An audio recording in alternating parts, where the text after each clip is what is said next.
Hi guys, I'm Tommy and I'm going to be showing you how to clean your bike to make sure that it is spotless. So let's talk through the equipment that you will need to make your bike spotless. First up, a sponge, a brush, toothbrush, some fairy liquid and water in a spray bottle, some GT85 disc brake cleaner, 2 nail brushes, your second normal brush, a chain brush, an old sponge, an old dishcloth, torque wrench, and 2 buckets. You need 1 bucket of hot soapy water, which I use for my chain, and I use an old washing up bowl to clean the rest of my bike from every component that you can think of apart from the chain. I'm going to start by spraying GT85, going to pop the lid away, give it a very good shake, and what you're going to want to do is to spray some of this onto your chain.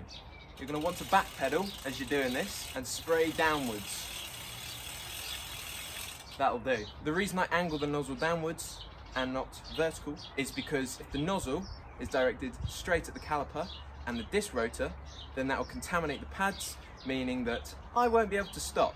And that's not a good thing. And once you've done that, you'll want to change down onto the smallest sprocket on the cassette. This makes it far easier to drop the rear wheel out and to put the rear wheel back in.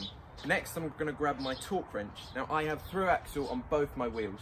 This is important because carbon fibre will crack easily if you over tighten it, and that can be very expensive. I have chosen the right size piece. I'm going to make sure that I am unscrewing the wheel and not tightening through axle. I am now going to undo the wheels.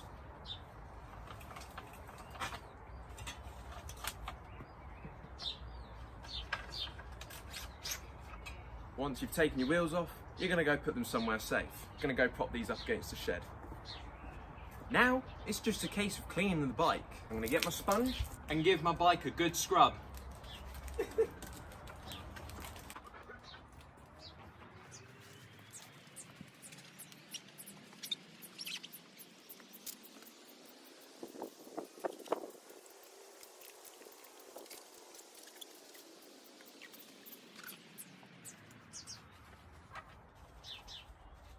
This is when this bottle comes in handy. You have a few gaps here and a few gaps here. This makes sure you can flush the dirt out of those gaps whilst not destroying the bearings.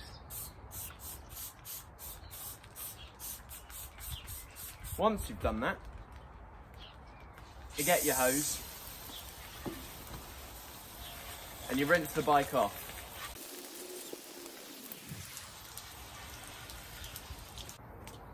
You're going to get your sponge again, and you're also going to get your wheel. And you literally go over the tyre, like so, getting all that dirt off the tyre that could cause a nasty puncture.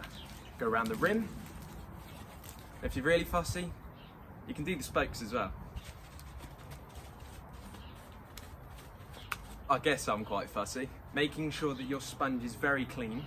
You can, if you want, clean the disc rotor with it. However, the toothbrush comes in handy, because this is only used for the disc rotors. So I'm going to give these a good scrub without worrying about contaminating the rotor. I'm going to scrub both sides. You can also clean the hubs as well, which I forgot about. Then simply rinse your wheel off.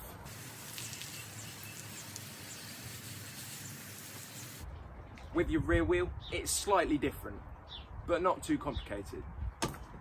So I'm gonna get my brush, I'm gonna go over the cassette. The dirt's not coming off, which it isn't, just add a little bit more GT85. Try your very best not to get it on your disc rotors. Continue scrubbing. If the gaps within the sprockets are gunked up with grime from the roads, you can use this to get in between each sprocket and force out any of the unwanted dirt. Rinse your cassette off. Be mindful of the bearings. Now grab your disc brake cleaner and spray it onto the rotor. Try your very best not to breathe in this stuff because it's very, very, very strong. Before I put the wheels back in, I'm going to clean both calipers with my non-oily brush. I am then going to grab my front wheel and my front through axle I'm also going to grab my torque wrench. You can find out the recommended torque setting that you should use on every single bolt from the website in which you bought your bike from. I'm now going to do the same with the rear wheel.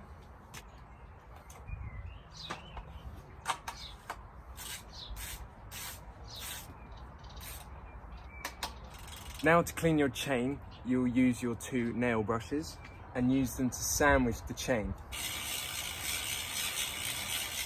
You can also use your nail brush to clean your jockey wheels too. You can use your nail brush or whatever brush you're going to be using to clean the chain rings. Rinse the components off.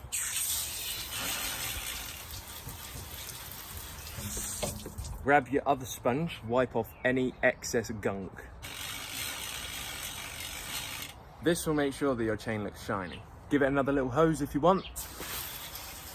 I would just go over your bike again with a sponge. It doesn't have to be much, just literally 5-second wipe over.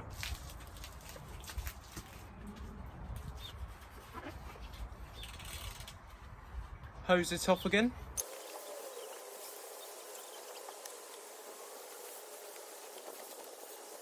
Gonna grab your dry dishcloth and you can use it to dry your chain.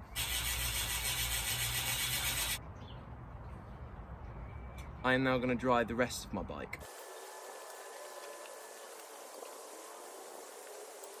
Once your bike is fully dry, you can grab some lubrication for your chain. Because it's dry weather, I'm going to use dry lube, but if it's wet weather, I would use wet lube. Dry lube doesn't attract the dirt as much, however, if it is wet, it'll wash off very easily and you won't have any lubrication on your chain.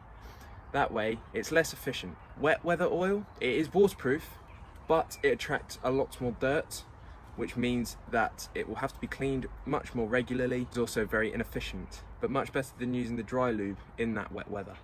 Simply put 1 drop on each link, or if you can't be bothered, just wing it. Always start from the quick link. That way, you know exactly when you've done 1 full rotation of the chain. If you did enjoy this video, I'd appreciate if you liked, shared and subscribed. I will see you very shortly with another wicked video.